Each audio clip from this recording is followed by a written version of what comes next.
영원히 살리라 라는 제목으로 말씀 증거하도록 하겠습니다. 시편 23편에서 가장 중요한 단어 두 개를 고르면 여호와라는 단어와 나라는 단어입니다. 여호와라는 단어와 나라는 이 두 단어가 이 시편 23편 1절로 6절 사이에 얼마나 자주 나오는지 모릅니다. 그것은 뭐냐면 하나님과 나 사이의 관계가 중요하다는 겁니다. 여호와는 그 누구의 하나님도 아니고 나의 하나님이에요. 나를 푸른 풀밭으로 인도하시고요, 내 영혼을 소생시키시고요, 그리고 나와 함께 하시고, 그러면서 내 원수의 목전에서 내게 상을 베푸시고요, 드디어 내 평생의 선하심과 인자하심이 반드시 나를 따르리니 내가 여호와의 집에 영원히 살리로다. 오늘 이 말씀까지 이어지고 있습니다. 다윗이 이 시편을 고백하게 된 것은 뭐냐면 하나님과 자기와의 관계가 그런 관계라는 겁니다. 먼저 하나님과 여러분의 관계가 그저 일반적인 그 하나님과 성도 혹은 하나님과 사람과의 관계가 아니라 하나님과 나와의 관계가 되기를 주의 이름으로 축원합니다. 내가 인생의 과정에서 길을 잃었다고 가정을 해보십시다. 사랑이 많으신 우리 주님께서 선한 목자가 되셔서 찾아와 주시는데 어떤 생각을 가지고 찾아와 주시느냐? 100마리 양 중에 하나, 그래서 찾아와 주신다. 그래도 감사한 일이죠. 하지만 100마리 양 중에서 재산 가치가 있는 한 마리로 찾아오시는 게 아니라 나를 너무나 사랑하시고 나를 귀하게 여기시고 나를 개인적으로 잘 아셔서 도저히 포기할 수 없어서 찾아오시는 것과는 전혀 다른 문제입니다. 어제 지인으로부터 한 장의 사진을 카톡으로 받았습니다. 어제 영상 37도 이랬다고. 아니, 얼마나 더웠습니까? 그런데 그 더운 날 사람들은 그 북한산 꼭대기 100군데 꼭대기까지 올라갔습니다. 얼마나 많이 올라갔는지 모르겠어요. 숨이 턱턱 막히는데 뭐하러 거기까지 땀 뻘뻘 흘리면서 올라갔는지 모르겠습니다. 근데 아마도 저의 지인이 그 망원경으로 그 광경을 봤던 것 같아요. 망원경으로 그 광경을 보면서 아마 그 산에 누가 있을까 전혀 상상을 못했는데 망원경으로 보니까 산 꼭대기에 사람들이 있더라 이거예요. 이 더운 날 왜 저 사람들은 저기에 올라갔을까? 예. 근데 다닥다닥 붙어 있는 거예요. 깨알만큼 작은 사람들이 산 꼭대기에 다닥다닥 붙어 있는 거 망원경으로 보지 않으면 안 보입니다. 저도 그래서 봤어요. 보니까 맨눈으로는 그냥 산이지 사람 하나 보이질 않는 거예요. 근데 망원경으로 보신 분은 그게 그 꼭대기에 사람이 있음을 알게 되는 겁니다. 다윗의 시편이 우리 가슴에 절절히 다가오는 이유가 있습니다. 그것은 뭐냐면 하나님과 다윗의 관계가 세상에 사람 많은데 60억 70억 인구 중에 하나로 생각해서 하나님이 구원해 준 게 아니다라는 거예요. 지극히 개별적으로 그 사람을 알고 있는 거예요. 다윗이 아프면 하나님도 아픈 거예요. 다윗이 즐거우면 하나님도 기쁘신 거예요. 그래서 우리가 세상 말로 흔히 하는 말로 하나님과 다윗의 관계는 수많은 사람들 중에 하나, 흔히 하는 말로 원 오브 댐이 아니라는 거예요. 다윗은 하나님께 어떤 존재냐? 더 원이다. 이게 더 원. 그 사람이다. 그 사람. 하나님이 잘 아는 그 사람. 다윗이 아프면 수많은 사람 중에 한 명이 아프구나, 그게 아니에요.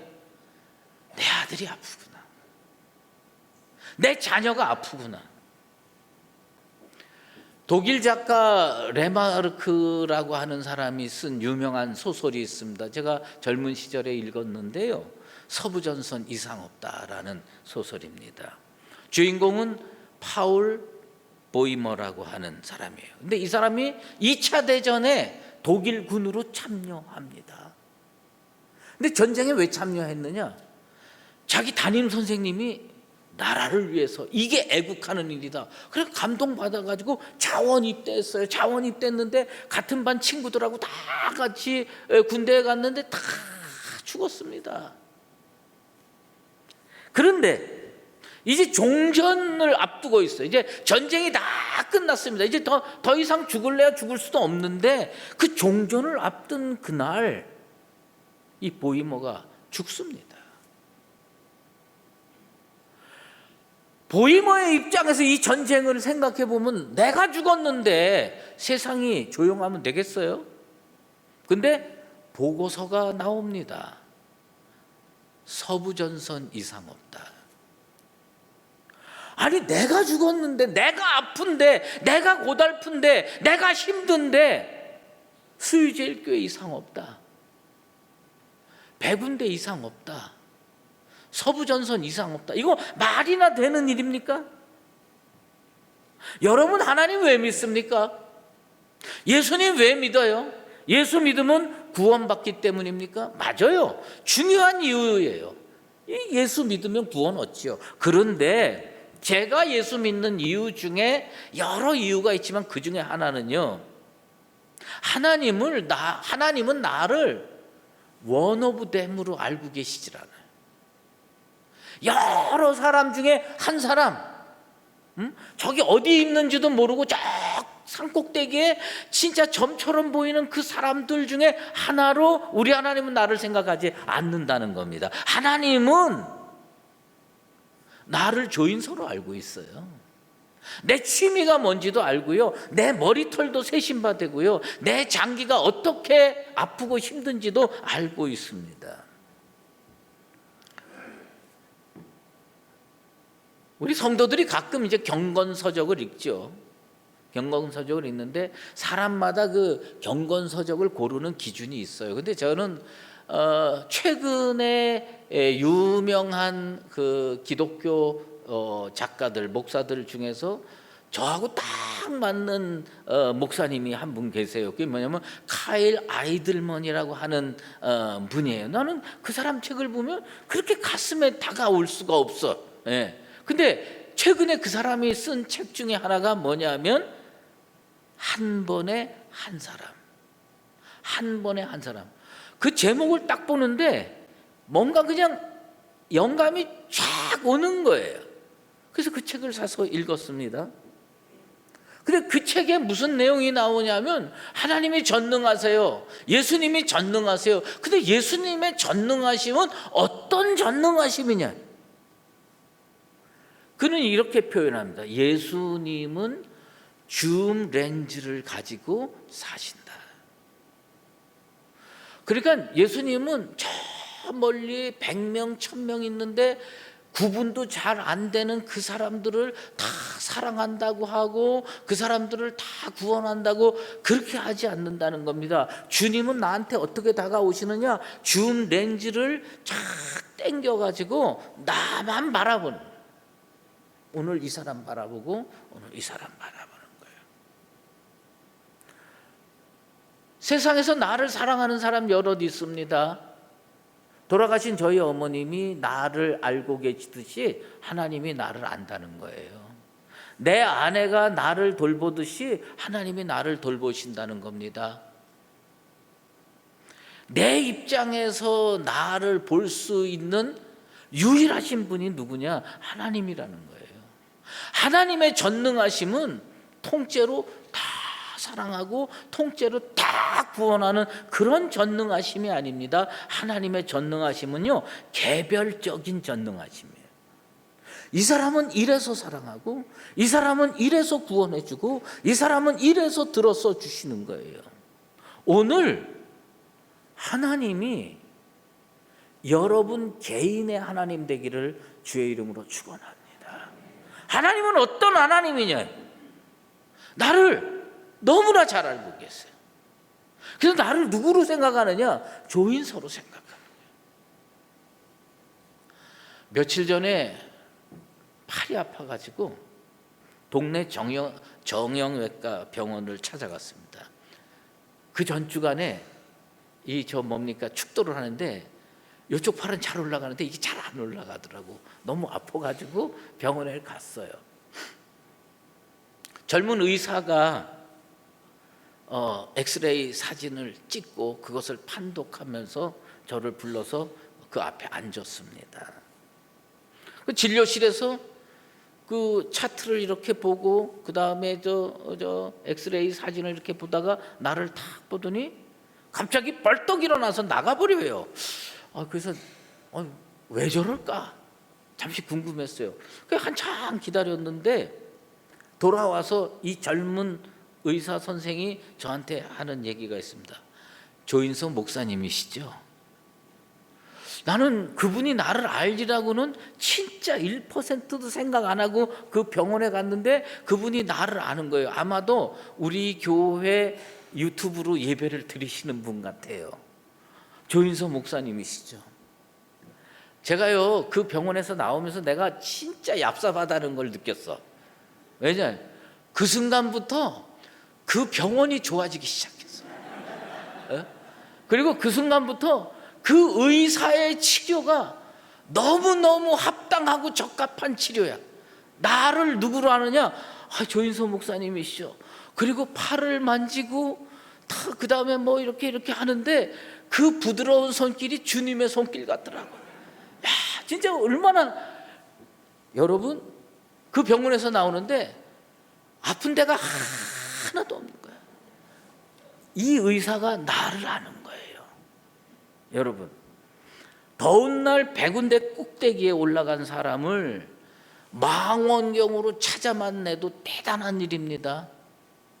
그런데 사실은 그게 왜 대단한 일이냐? 나는 여름에 그 꼭대기에 올라가는 사람들을 이해하지 못했던 인생이에요. 전혀 몰라요. 거기에 사람이 있으리라고는 상상도 못했어요. 그런데 어떤 사람은 그 사람을 발견해요. 근데 누군지도 몰라. 근데 하나님은 어떤 분이냐? 내가 어제 어디 가서 설교 준비를 해야 되냐, 좀 시원한 데 없을까 해서 동네 카페에 가서 설교를 준비할까 막 이렇게 고민하는데 어떤 사람은 산 위에 올라가 있어요. 근데 산 위에 올라가서 거기서 지내다가 다리가 아파, 너무 아파서 주먹으로 허벅지를 치면서 너무 아프다 이러는데 하나님은 그 사람을 보고 계세요. 그 사람을 알아요. 그 사람의 사정을 알아요. 근데 그 사람이 평소에 운동을 안 하다가 가정을 해보면 거기에 올라가서 갑자기 심근경색이 일어나서 팍 쓰러졌어요. 나는 모릅니다. 산 꼭대기에 누군가가 쓰러져 있는지 난 몰라요. 상상도 못해요. 근데 하나님은 아시고 누군가를 발견하게 하시고 전화해서 119가 찾아오게 만드시고, 그게 하나님입니다. 하나님의 전능하심. 여러분 성경을 읽으면서 하나님의 전능하심을 어떻게 발견해야 되냐? 무리로 전능하시다? 별 능력 없는 거예요. 하나님의 전능하심은 어떤 전능하심이냐? 개별적인 전능하심입니다. 나를 나로 알아봐 주시는 하나님. 예? 여러분이 하나님으로부터 받을 진정한 은혜는 수유제일교회 성도들 복받을지어다, 그 하나님 아니에요. 수유제일교회 중에 아무개 성도, 그 하나님께 눈에 초점을 맞추고 그 사람을 바라보면서 나의 양이다, 나의 자녀다, 이렇게 만나게 되기를 바랍니다. 개별적으로 알아봐 주시는 하나님. 그래서 다윗은요 뭐라고 고백하느냐? 내 평생의 선하심과 인자하심이 반드시 나를 따르리니 내가 여호와의 집에 영원히 살리로다. 그 짧은 절에 나라고 하는 단어가 4번 나옵니다. 왜요? 하나님은 나를 어떻게 하느냐? 개별적으로 하신다는 거예요. 개별적으로. 그런데 사람마다요, 느끼시는 하나님에 대해서 느끼는 바가 다 달라요. 어떤 사람은 사랑의 하나님, 어떤 사람은 능력의 하나님, 어떤 사람은 진노의 하나님. 그런데 다윗은 하나님을, 이 시편을 통해서 하나님을 어떻게 느꼈느냐? 나를 따라다니시는 하나님이야. 하나님이 어떤 분이냐? 나를 따라다니시는 하나님. 우리 동네에 아주 조그마한 공원이 있어요. 그 조그마한 공원이 있는데 저도 그 공원에 자주 나가지 않습니다. 그런데 어쩌다가 나가 보면 어떤 할아버지와 이제 걸음마를 배우는 자그마한 손자가 나온 게 있어요. 이 할아버지 취미는 이 손자 데리고 저녁 무렵 어스름할 때 나와서 손자가 거기서 이렇게 놀도록 이렇게 해주는 것 같아요. 근데 그 할아버지와 그 손자의 관계는 어떠냐? 이 손자가 걸음마를 배우니까요, 진짜 천방지축이에요. 갑자기 직진으로 쫙 갔다가 누구에게도 허락 안 받고 좌회전 딱 합니다. 그럼 막 가다가 무슨 생각이 들었는지 탁 뒤로 돌아서 또 쫙 가는 겁니다. 그런데 문제는 뭐냐면 그 손자는 자기 뜻대로 가는 거예요. 이쪽으로 갔다가 저쪽으로 갔다가 직진했다가 뒤로 돌아갔다가 자기 멋대로 하는 거예요. 자기가 어디로 가는지 방향조차 자기도 몰라. 근데 문제는 이 할아버지야. 할아버지가요, 손을 이렇게 내밀고 꾸부정해가지고 손주가 직진하면 자기도 직진합니다. 손주가 좌회전하면 자기도 좌회전하는 거예요. 손주가 우회전하면 자기도 우회전하는 거예요. 갑자기 손주가 뒤돌아서면요, 또 손주 뒤에 가서 이렇게 하는 거예요. 뭐예요? 그 할아버지는 따라다니는 할아버지야. 손자를 따라다니는 할아버지야. 내가 그거를 보면서 느끼는 게 있어. 하나님은 어떤 하나님이냐? 나를 따라다니시는 하나님이구나. 나를 따라다니시는 하나님. 내가 이 험한 세상에 살면서 좌로 가면 좌측으로 쫓아, 우로 가면 우측으로 쫓아, 내가 쓰러지면 다가와서 일으켜 세워주는 거예요. 다윗이 느낀 하나님은 어떤 하나님이냐? 전능하신 하나님, 능력 많으신 하나님, 사랑 많으신 하나님 다 맞아요. 그런데 다윗이 느끼는 하나님은 어떤 하나님이냐? 나를 따라다니시는 하나님이에요. 난 그 하나님이 우리 수유제일교회 성도들을 따라다니시게 되길 바랍니다. 하나님 따라다니시는 거예요. 그런데 이 하나님이 뭘 가지고 따라다니시냐? 선하심과 인자하심을 들고 따라다니시는 거예요. 선하신 거예요. 세상에요, 선해 보이는 인간은 많습니다. 저도 꽤 선해 보이지 않습니까? 선해 보이는 인간 많습니다. 그런데 진짜 선한 인간은 단 한 명도 없습니다. 사도 바울이 그 점을 명확하게 로마서 3장 12절에 기록하고 있습니다. 선을 행하는 자는 없나니 하나도 없도다. 선을 행하는 자는 없나니 하나도 없도다. 사울 왕이 처음에 꽤 그럴듯한 사람이었어요. 키도 크고요, 잘생겼어요. 그래서 왕을 맡겼어요. 처음에는요, 하나님 말씀 누구보다도 순종을 잘했습니다. 그런데 이 사람이요, 왕이 되자 빠르게 변질됩니다. 변질의 속도가 어마어마하게 빠른 거예요. 그리고 추악한 인간의 모습을 드러냅니다. 그래요, 사울은 하나님 앞에 심판받았으니까 추악하다, 사악하다, 추락했다. 맞아요. 다윗은 다릅니까? 다윗은 우리가 선한 왕으로 알고 있어요. 다윗이 진짜 선합니까?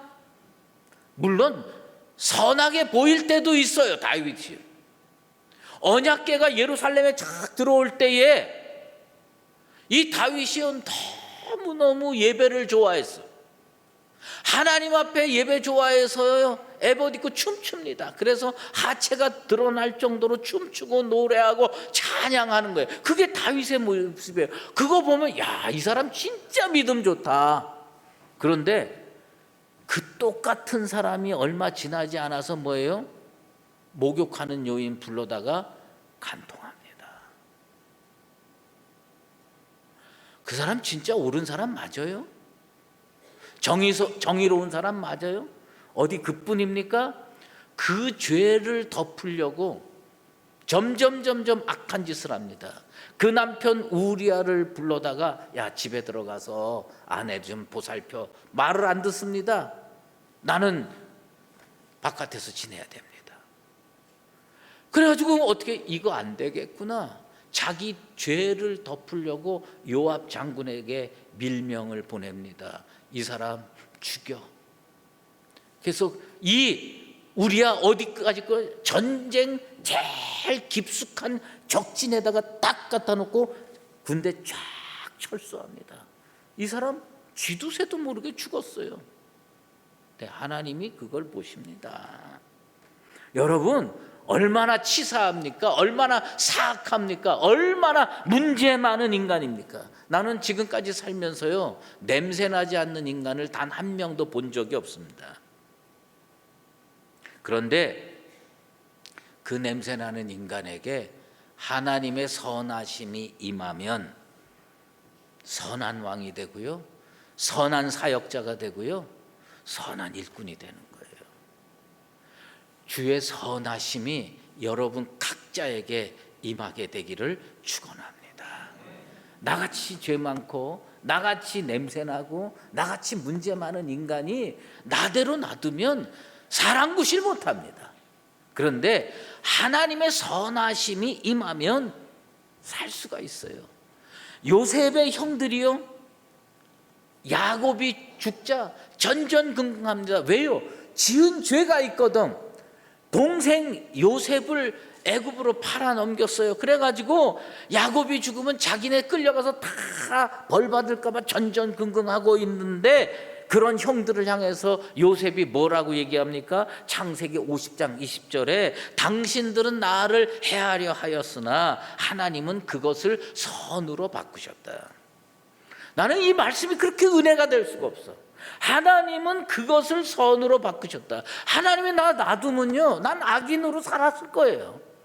하나님이 날 놔두면요, 나는 죄인으로 살았을 거예요. 근데 하나님이 그것을 바꾸는 거예요.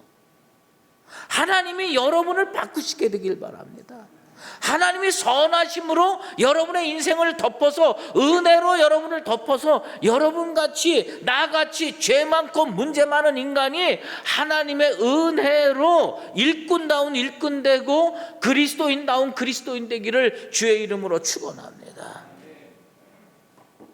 또 하나 뭐예요? 인자하심이 있습니다. 이 인자하심은요, 히브리어로 헤세드라고 하는 겁니다. 이 헤세드는 번역하기가 참 어려워요. 왜냐하면 우리나라 단어 중에 헤세드와 딱 맞는 단어가 없어요. 그래서 성경 읽어보면 어떨 때는 사랑으로 번역되고 어떨 때는 인자로 번역됩니다. 그건 뭐냐면 딱 맞는 단어가 없다는 겁니다. 그런데 이 헤세드가 임하면요, 부족한 인생이 능력 있는 존재가 됩니다.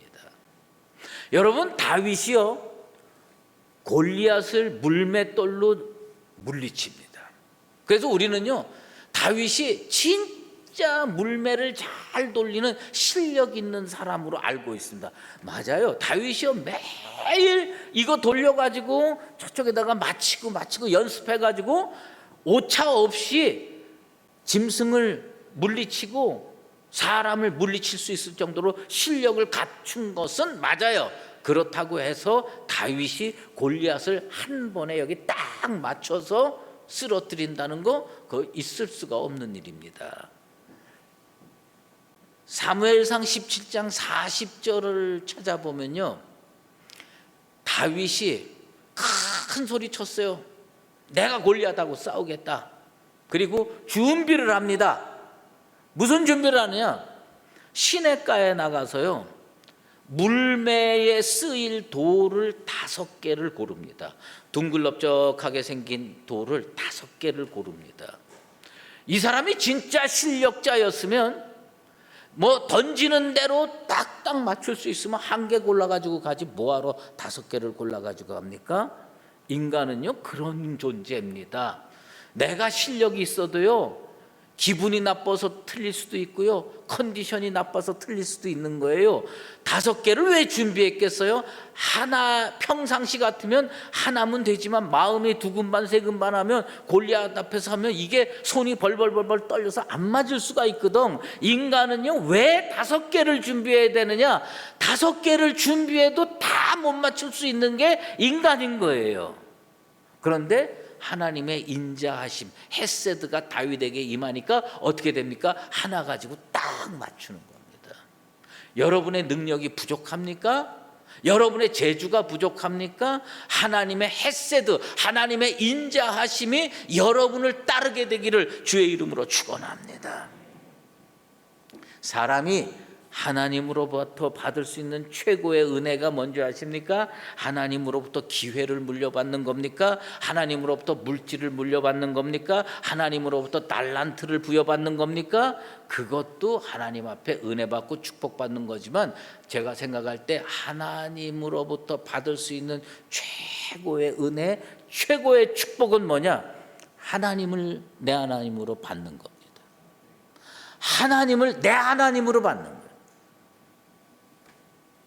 하나님이 함께 하시면 승리할 수 있습니다. 하나님이 함께 하시면 복 받을 수 있습니다. 하나님이 함께 하시면 어디서나 탁월할 수가 있는 겁니다. 여러분, 물질이 선물 같아요? 자녀가 선물 같아요? 건강이 선물 같아요? 하나님이 내 인생의 최고의 선물임을 깨닫게 되기를 바랍니다. 하나님이 내 선물이에요. 그러니까 하나님 앞에 이것 달라 저것 달라 기도하지 마시고, 하나님, 나와 함께 하시옵소서. 하나님이 함께하면 내 인생 어디서나 주의 선하심과 인자하심이 따라다녀서 나는 승리할 수가 있는 겁니다. 다윗은요, 자기 인생의 종착지를 뭘로 정했느냐? 여호와의 집으로 정했습니다. 왜요? 나를 푸른 초장으로 인도하시고 쉴만한 물가로 인도하시고 사망의 음침한 골짜기에서 나를 해롭지 않게 하시고 구해주시는 그 하나님, 내 평생에 나를 따라다니시는 그 하나님과 내가 어디서 살면 좋을까? 내가 어디서 살면 좋을까? 여호와의 집에서 영원히 사는 겁니다. 하나님의 집에서 영원히 사는 나와 여러분 되시길 바랍니다. 다윗이 어디 살았느냐? 백향목 왕궁에서 살았어요. 백향목으로 지은 왕궁에서 살았습니다. 그런데 그의 눈은 그 백향목 왕궁에 꽂힌 것이 아니라 하나님께 꽂혀 있어요. 그래서 그 시편의 마지막 고백이 뭐예요? 내가 여호와의 집에 영원히 살리로다. 여러분, 중간 집은 중요할 수는 있지만 그렇게 중요하지 않아요. 마지막 집이 중요합니다. 중간 집에 고대강실 좋은 집에서 살다가 마지막 집에 지옥 가면 이거와 같이 불행한 인생이 없습니다. 중간 집이요, 10평도 안 되는 조그만 집에서 오막살이에서 살았어도 나중에 마지막으로 가는 곳이 천국이면 그 인생 승리하고 성공하고 축복받은 겁니다. 얼마 전에 강남의 어떤 집을 초대받아서 간 적이 있습니다. 제가요, 신방을 부잣집도 많이 해봤고 가난한 집도 많이 해봤기 때문에 웬만한 집에는 놀라지 않습니다. 근데 그 집에 들어가면서 입구부터 사실은 되게 놀랐어요. 아, 우리나라에 이런 빌라가 다 있구나, 이런 집이 다 있구나. 겉으로는 평온한 척 같지만 속으로는 오우, 야, 이거 대단하다. 근데 그거 중간 집입니다. 별거 아니에요. 마지막 집이 좋아야 돼요. 여러분 인생의 마지막 집이 좋게 되기를 축원합니다. 마지막 집이 좋아야죠. 마지막 집이 뭐예요? 아브라함이 장막집에 살면서 히브리서 11장 10절에 보면 뭘 사모하면서 살았어요? 더 나은 본향을 사모하면서 살았습니다. 우리가 이 다윗을 통해서 깨달아야 될 것은 뭐냐? 내 인생의 마지막 집이 좋아야 된다. 저는요 10년 전에 살았던 집도 좋아하고요 지금 사는 집도 좋아합니다. 그러나 이거 다 중간에 거쳐가는 집입니다. 내 기도는 뭐냐? 하나님, 내 마지막 집이 좋기를 원합니다. 우리의 마지막 집은 어디냐? 천국입니다.